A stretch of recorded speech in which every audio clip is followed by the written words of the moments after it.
We're really delighted to welcome back Trevor Williams of TWC. He's got a AAA rated background in his subject area, having been Chief Economist at Lloyds Bank and a member of the Institute of Economic Affairs Shadow Monetary Policy Committee, and a published author. More on that later. What we love here is his plain style of talking and of presentation, so it makes it easy for everybody to interpret, and he never uses too many of those slides which have all the uppy-downy bits.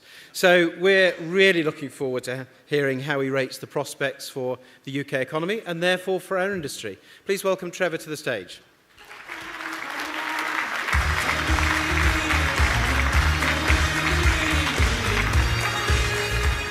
This is just in case I have a Theresa May moment. So I've got my water supply all good to go. Hopefully none of the props fall off. I do have some slides though today. It's wonderful to be back in Manchester, of course, the world's first industrialised city. And I got the usual Manchester welcome when I got off the train. It was raining. We still love it. So I have got some slides today. I was told that I have to provide some as a takeaway. So I'm afraid that there will be a few for us to look at. There's a lot going on in the world. And so I only have half an hour, so I'm going to crack on and look at some of the big picture issues that there are for us to think about, particularly in a sector which is so global and outward facing. I think actually the good news is that if there's one sector that's benefited from Brexit, from the fall in the currency, it's the travel industry. But there's also other reasons to be optimistic. Well, there's 1, 2, 3 reasons to be optimistic, or reasons to be optimistic, 1, 2, 3 is what I'm thinking of. You obviously never heard of the blockheads, no? Okay. It's after lunch, isn't it? And the blood's rushed to the stomach to digest the food, and it's left ahead, apparently. But let's try and make sure that it gets back there as quickly as possible. During the Ming dynasty, after many years of the Mongol horde storming China, a saying grew up, which was, "May you live in interesting times," which was a curse, of course, because it wasn't good having the barbarians storming the gate. We are living in very interesting times at the moment, and there are lots of barbarians out there. The global backdrop is this. There is uncertainty, and some of it is generated by a move against global trade, which has done more to enrich, through the market economy spreading globally, to enrich the world's population than any other system ever. And if you looked actually at a graph which shows global GDP, it took off in the 20th century, and it increased about 1,000% since the General Agreement on Tariff and Trade was signed in 1947. So to move against global trade is a mystery.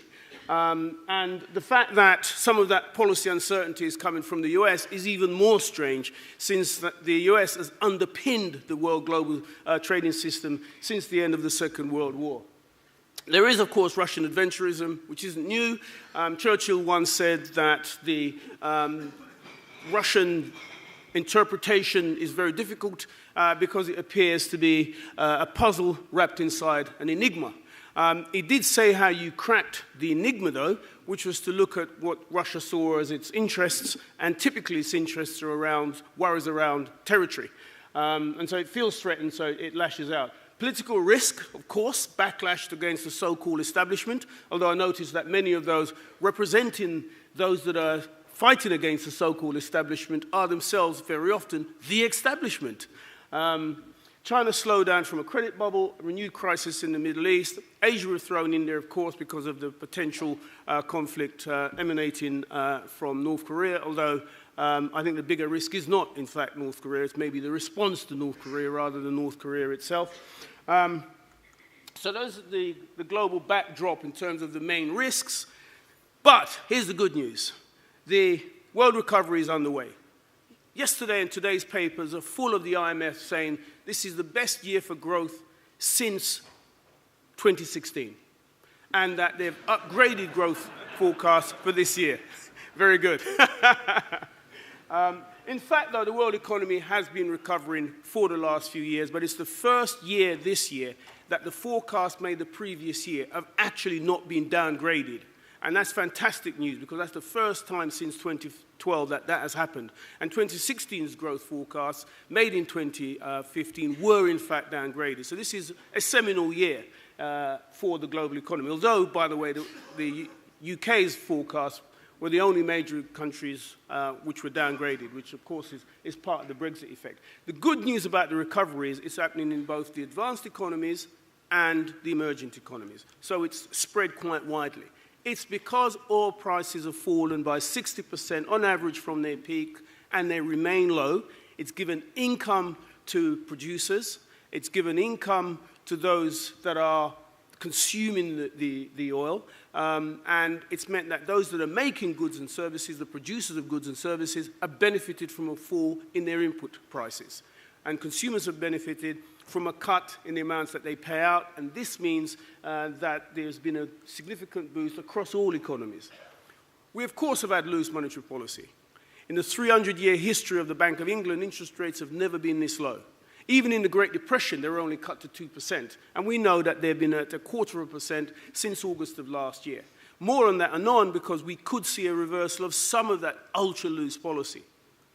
But monetary policy remains loose across the board.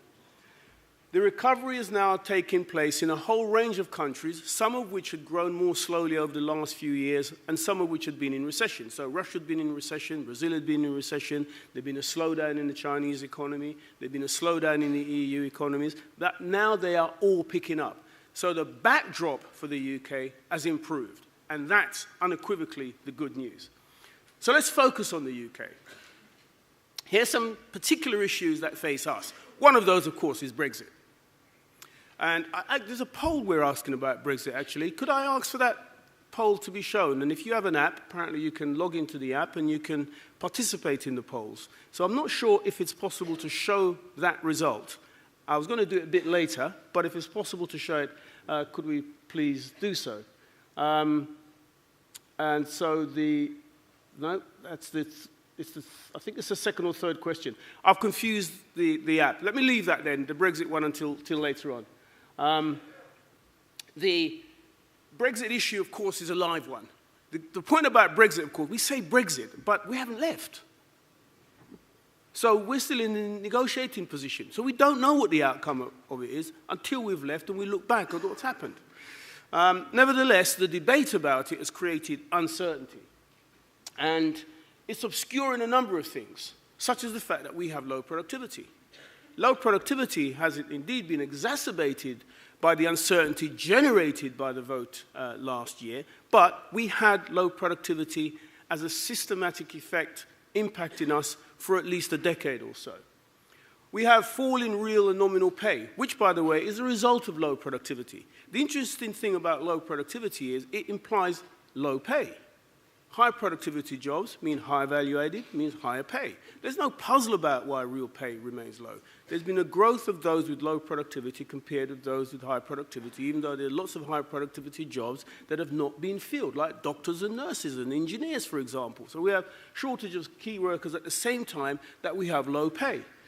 We have an aging population, and that impacts on public spending and on debt, in particular, in care homes and in health, because, for example, the average cost of looking after someone aged between 60 and 80 compared with the average cost of looking after someone aged 30 is 6 times more. So increasingly, the good news is that we're all living longer. The bad news is it's going to cost more. So we have issues of our own. But let me look at where the economy is currently. And there's some good news. We are growing. The pace of growth is consistently measured by a whole range of indicators, from business surveys like the purchasing managers, from consumer surveys, which all show the same pattern. The pace of growth may have slowed as we entered 2017, but the growth rate remains positive, and that's undeniably good news. This graphic also illustrates the same thing. We've grown more strongly over the last few years than we have at any time since the recession, but the pace of growth has started to slow in the second half of last year and as we've entered this year. But it still remains positive. And this graphic just illustrates the fact of how deep the recession was and how significant the recovery has been since that recession. And that if you look at the economy in terms of the amount of wealth that it's generating, the amount of cash that we have available to spend, you can see that it's been on an upward trajectory. And it remains on an upward trajectory because, of course, it continues to grow. So we mustn't be complacent, but it is good news that despite the fact that it's been growing since around 2010, 2011, and we're in the 7th year of the cycle, and usually in the 7 years of a cycle you tend to see something of a slowdown, so I think it would have slowed down anyway. I don't think it's necessarily just Brexit related. I think that the utilization of resources means that in initial stages you grow more quickly, and then as you plumb levels of very low unemployment, you do start to see a slower pace of growth. Other parts of the story, of course, is that what's led this recovery? Well, it's been primarily led by services, of which, of course, this is one of the sectors. In fact, this is one of the prime sectors, growing strongly, more strongly than some of the other service sectors. Construction and manufacturing have grown much more slowly than the services sector. And this just illustrates the point in year-on-year terms of the faster growth of the travel, leisure, catering industries over the last few years compared with even services. And the fact that construction and manufacturing in particular are growing more slowly over the last year or so. The reasons why manufacturing may be growing more slowly is that despite the fall in the currency and the stronger growth in the rest of the world, we still don't make the kinds of goods that most of the rest of the world want to buy, and that our competitive advantage is in services and high-tech industries and knowledge industries, though there are some high value-added knowledge industries in manufacturing. It is still the case that it doesn't have the volume and the size. It's only 10% of the economy, where services is 80% of the economy, to make a difference to the overall growth rate. But again, the good news still is that most sectors are showing positive growth. The fall in the currency, which led to the rise in our inflation rate, has hit real disposable income because, of course, the rise in inflation has been faster than the growth in nominal incomes, and therefore there's been a fall in real disposable income, which is one of the reasons why there's been a bit of a slowdown in the economy. But as the exchange rate effects drops out of the annual comparison, inflation next year will fall, and so real disposable incomes will go up. And so there'll be a boost to consumer spending next year, and there'll therefore be a boost to the overall economy next year. So even for 2018, I think the economy will still be growing at less than 2%, but it will still be a positive growth rate, and nowhere is anyone talking about even a risk of recession. The other bit of the story, of course, is that the household sector does have high levels of debt. In fact, levels of debt are higher now than they were during the height of the crisis. It's mainly housing debt, which stands at about 1.5 trillion. Debt in consumer credit and overdrafts and so on is around 250 billion. And the reason why this isn't troubling us and slowing growth is because interest payments on that debt, remember they're at record lows, a very low share of our income, and therefore it's easy to service. And so the key for maintaining comfortably these high levels of debt without some kind of crisis is the extent to which interest rates remain low and manageable. If inflation remains low, though, and we're saying that inflation should fall back next year, and by the way, nowhere in the world is there an inflation problem, then managing and servicing the debt shouldn't remain an issue. But it is a medium-term vulnerability, isn't it? Because it implies that should interest rates rise sharply and interest payments go up sharply, then we're going to take a hit to consumer spending. That day may be some way off, but it is something for us to consider in the medium term. The real success story of the UK has been its ability to be able to grow jobs. The amount of people in employment in our labour force is the highest of any of the industrial countries, at 75.3% of those available for work. It's an astonishingly high figure. It compares, for example, with around 64% in the US. So it's significantly higher. The flip side of that, though, is low productivity. Most of the growth has come from full-time employment. It isn't 0 hours contracts at all. This is a story about that, which is simply not true. 0 hours contracts are actually beginning to fall. Strong growth in self-employment and flexibility, and people deciding that maybe, given the way that the technology allows people to work flexibly, that they want to start up the kind of businesses that they've always wanted to start up, and the ability is now there to be able to do it, and so more and more people are doing it. So there's both a growth in self-employment and in full-time jobs. So that story for employment is not a bad story to tell at all. And by the way, if you look at the sectors that are seeing this strong growth in employment, you see it's a durable story, that they are in real jobs. They're not in fake jobs that will just disappear. They're in knowledge industries. They're in creative industries. They're in industries like information and communication. They're in accommodation and food services, transport and storage. If there's one area where robots will not take jobs, it's in human health and social care.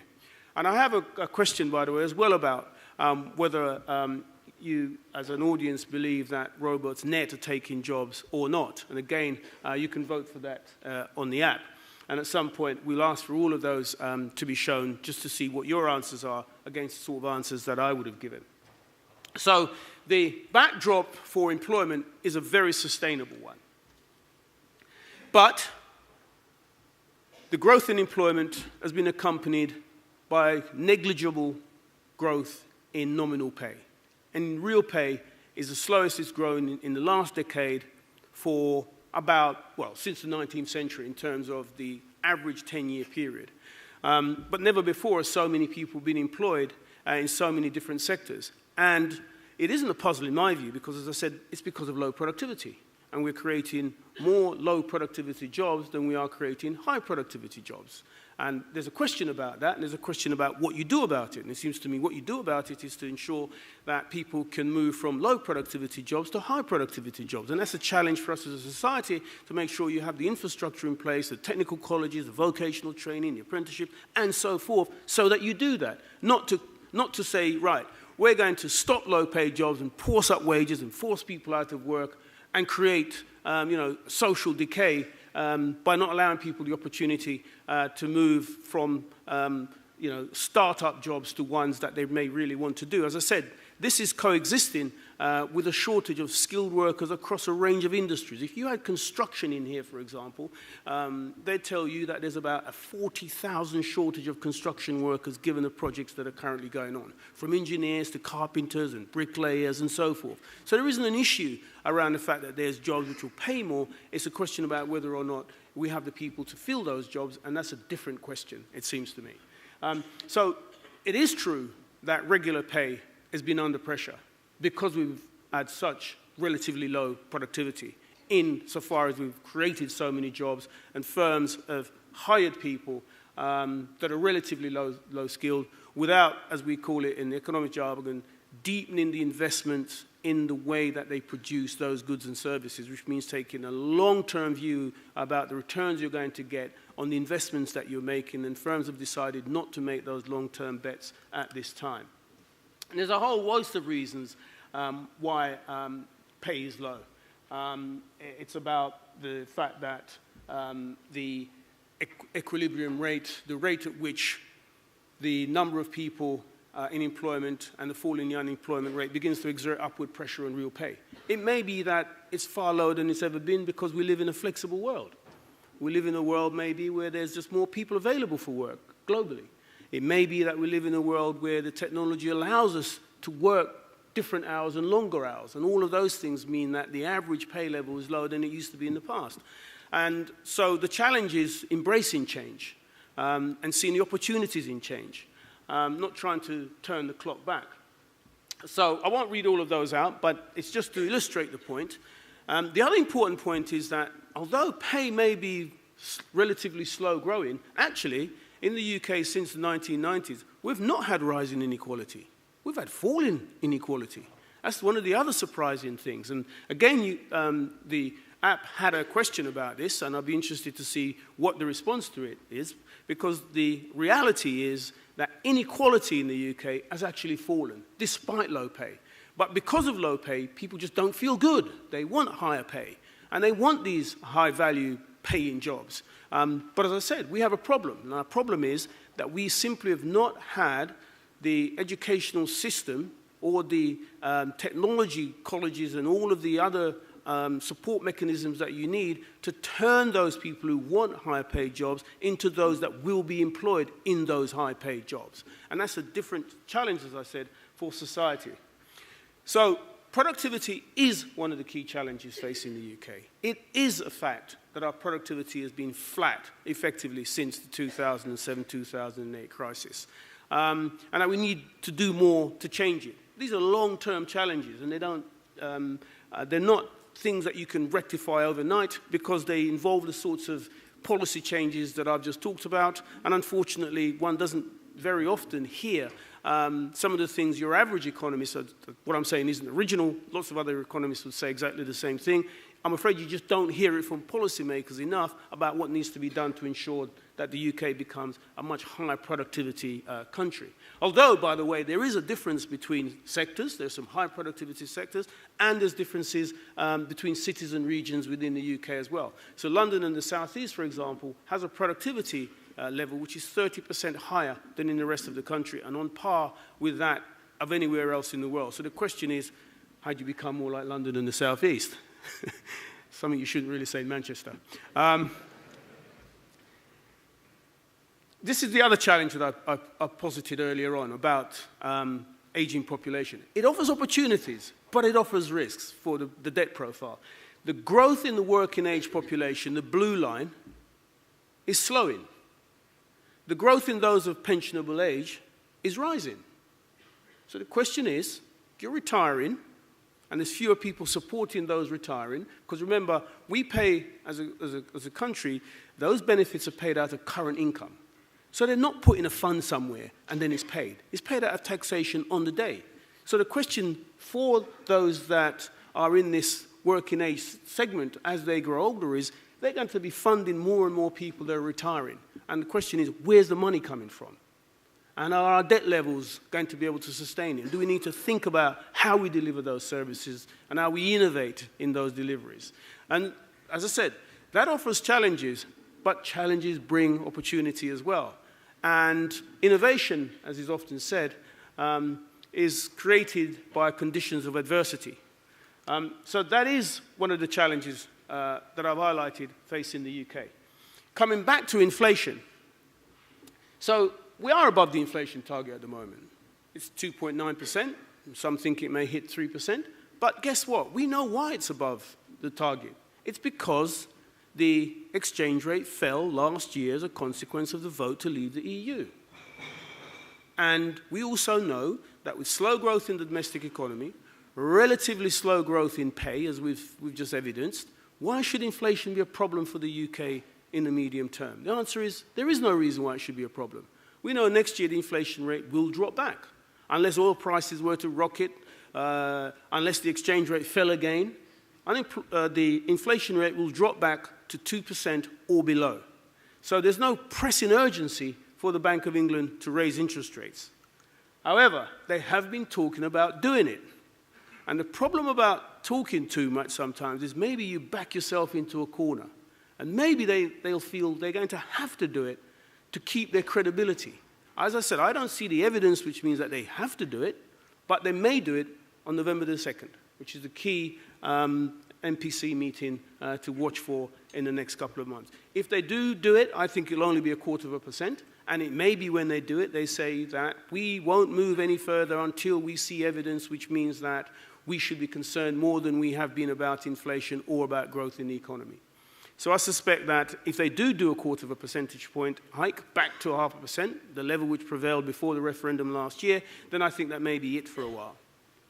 You can see the shape of the curve, though. The yield curve has steepened somewhat, but the expectation in financial markets is that UK interest rate hikes are going to be slow. They will not be aggressive because there is no need for them to be aggressive. We do not have the growth rate to justify significantly higher interest rates.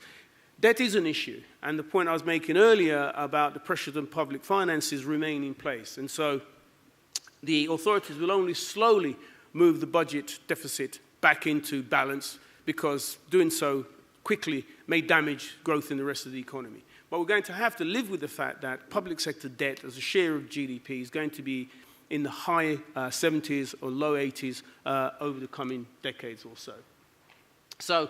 But all is not lost. I am an optimistic economist, or cautious optimist, or realistic optimist. And there's reasons to be cheerful. Again, 1, 2, 3. And the reasons to be cheerful are that the growth in the world economy remains solid. The growth is taking place in parts of the world where there's a combination of growth in population, penetration of the market economy, penetration of the cyclicality of recovery where it becomes self-sustaining and it boosts real incomes, so that the rest of the world will benefit from the growth that's taking place in Asia and the travel that's exploding out of Asia as well, because they have such a low share of people traveling as a proportion of those in their households sector, that as their income levels grow, there'll be a big increase in numbers that travel in the rest of the world, which will boost industries like ours. And the UK is one of the biggest destinations for tourists as well, so it will benefit, and hotels will benefit as a result of that. So there's the one thing about the rest of the world still growing strongly. Do not be pessimistic about that. There's been no fall in global GDP. It continues to expand despite all of the challenges. The tilt of it, though, means that it's geographically shifting towards Asia. But there's another thing going on, which is the pace of technological change is not slowing down, it's speeding up. It was only 500 years ago that Homo sapiens became cognitive enough to harness science and technology. And in that time, they've been able to go to the moon. They've been able to send satellites as far out as Pluto and Uranus, and has left the universe, have left the solar system that we inhabit. That's what's happened in just 500 years of human beings becoming much more scientific. The pace of change will speed up because we haven't even harnessed quantum computers yet. Voice technology and voice recognition is only just beginning to pick up. You're beginning to see big changes taking place in agriculture and the productivity of agriculture, which will boost incomes. In manufacturing, a whole host of things going on. In the financial sector, a whole host of things going on as well. The pace of change is not slowing down because it lowers transaction costs, the cost of doing business, and that benefits everybody. And that boost of productivity means that we all will see higher incomes. So just a couple of words about travel and why travel is booming. And travel will boom even further and won't slow down. And this talk that consumption is under pressure from high levels of debt misses the fact that lots of other parts of the world don't have consumer spending running at 2/3 of their GDP. They have it running at around 1/3 of their GDP. So there's lots of scope for much stronger growth buying goods and services produced by countries like the UK, but also coming to countries like the UK because of its history and because of all of the other reasons that people travel to different parts of the world.